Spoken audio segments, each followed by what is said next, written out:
Number 9, no tangents, right? Don't go to Pluto, right? You want to keep your prospect in the channel of rapport, right?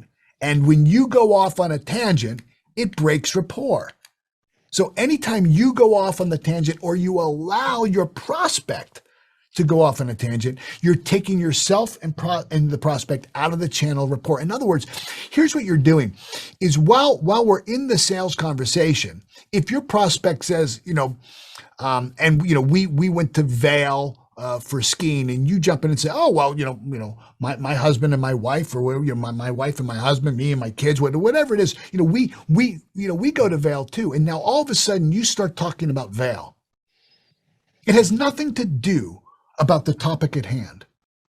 Now, they may have a great conversation with you about Vail, but in the back of their head, in that little emotional part of their subconscious mind, they're saying, this is a bit of a waste of time. This person must not really value their time. It's subtle. You don't even think it matters, but it matters. Everything matters. Remember, every word is either moving you to certainty or away from certainty. And so if you're willing to go off, how many of you have been on the call with someone, you're in a meeting with someone, and somebody goes off on a tangent, and you just like, the next time you have a meeting with them, you think, okay, I got to keep them on track. Have you ever had that happen where you're like, okay, I got to make sure I keep this person on track because they're going to go wandering off to Pluto? Show of hands. Come on. Screen's on, mirrors on. Come on, when cameras are on, that's for a reason. Yeah. And so it just, now all of a sudden in my next interaction with you, I'm on guard. And I don't want to be on guard. People who are on guard don't say yes when you're trying to sell them something. So when you allow your prospect to go off on a tangent, to break that channel of rapport, the dynamic from the originator to the subject is lost. And you have to immediately reestablish the position of authority as the originator. Here's a really great way to do it. That sounds really interesting, James, and let's get back to that later. So let me ask you this. Oh, take a screenshot of that. It's worth its weight in gold. That sounds really interesting, James. And let's get back to that later. So let me ask you this. And what I'm going to do is I'm going to use 2 tonalities. That sounds really interesting, James. Like, I really want to know. That sounds really interesting, James. And let's get back to that later. Do you see the difference? Do you hear the difference in those two? That sounds really interesting. And let's get back to that later. So let me ask you.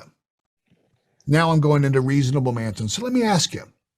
When you're working with this particular client, or when you're working with this, would having an understanding of communication be better for you, right? So I'm going to just insert my next intelligence gathering question. I'm not going to allow the prospect, the subject, to go off. Number 8, this is fairly obvious, but what might not be obvious is that, yes, we got to dress for success. It's a cliche for a reason. But even when we're on the phone, you've got to dress for success. You can tell when people are doing the calls in their pajamas. You know what I mean? You can tell when they haven't brushed their teeth and combed their hair, right? There's a different energy you bring. And you also feel more confident in your own sales abilities when you show up at a professional manager. Here's what's critical, is your physiology is affected by your appearance. 100%. 100%. And what you're trying to convey is certainty. So dress the part. Number 9, critically important. You've got to be specific. Words mean things.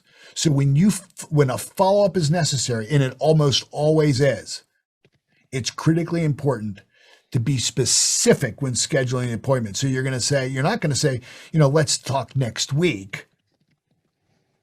I mean, have you ever met with your lawyer or your doctor and they say, well, just let's talk next week? No, there's an appointment that's set. Or say, you know what, I'll just give you a call. Just give me a call next week. Like I'm not busy. Just give me a call next week. I'm not important. No, let's talk next Tuesday at 3 p.m. Right? Just, again, a doctor or a lawyer schedules precise appointments, and so do you. It shows that It's not about valuing their time.